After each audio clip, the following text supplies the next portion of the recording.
Hi everyone, my name is Muhammad Din Hakim. Today, I will explain about step-by-step plan to educate employee on proper handling of customer info. So we go to introduction first. This tutorial is designed to guide you step-by-step through the best practice, company rules and real-world scenario to ensure you equipped to safeguard customer data, recognize and avoid common security risks, comply with both internal and regulatory standards. By completing this training, you helping protect on customers, our company and yourself. Let's get started. So for the first step, assess current knowledge and needs, survey employee to identify knowledge gaps regarding customer data handling. So for the information, review recent security incidents if any to determine common mistake. Audit currently training materials to ensure alignment with update policies and regulation. So we go to step 2.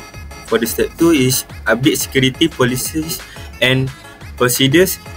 Collaborate with legal and compliance team to ensure all policies are up to date.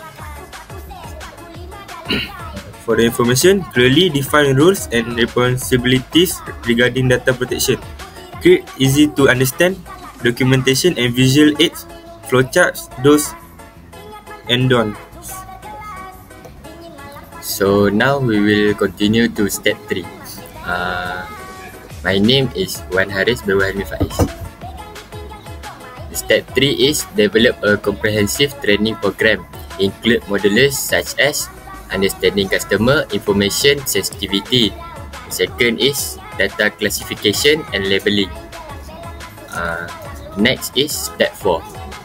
Large awareness campaign announce the training initiative across internal channel, email, intranet, Slack and others than that.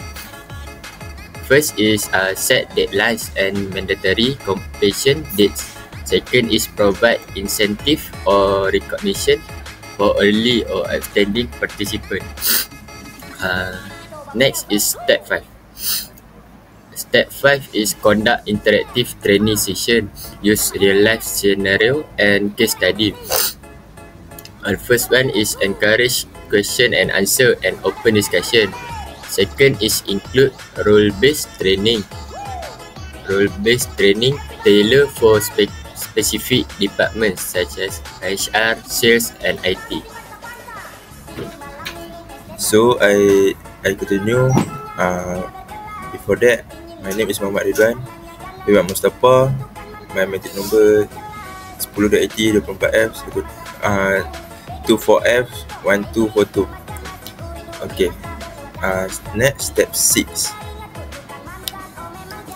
Step 6 is a test understanding and reinforce learning. Conduct quizzes, assessment and simulation. For example, mock phishing test. First, require passing before marking training and as complete. Second, provide feedback and recommendation for incorrect answer. So, next page,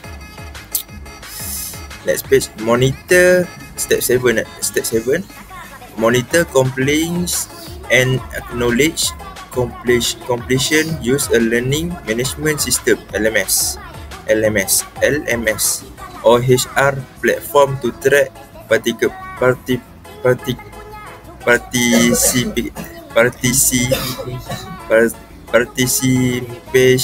and completion. First, generate compliance reports for management and auditor. Second, distribute certificate to reinforce the importance of compliance. Next step 8. Maintain ongoing awareness, quarterly refresher, course or micro training. Okay, first share monthly security tips or case studies of data breaches in other companies.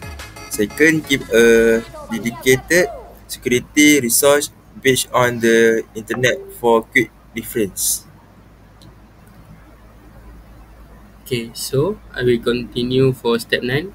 Before that, my name is Muhammad Azim Azizdin bin Saharudin and my metric number is 10DIT24F1272. Step 9. Evaluate program effectiveness, measure training success through employee feedback surveys, incident rate trends, audit findings, use result to refine future training sessions. And the last step is foster a culture of security, encourage open communication about security concerns. Recognize security champions within teams, include security awareness as part of new hire onboarding. That's all from our group. Thank you.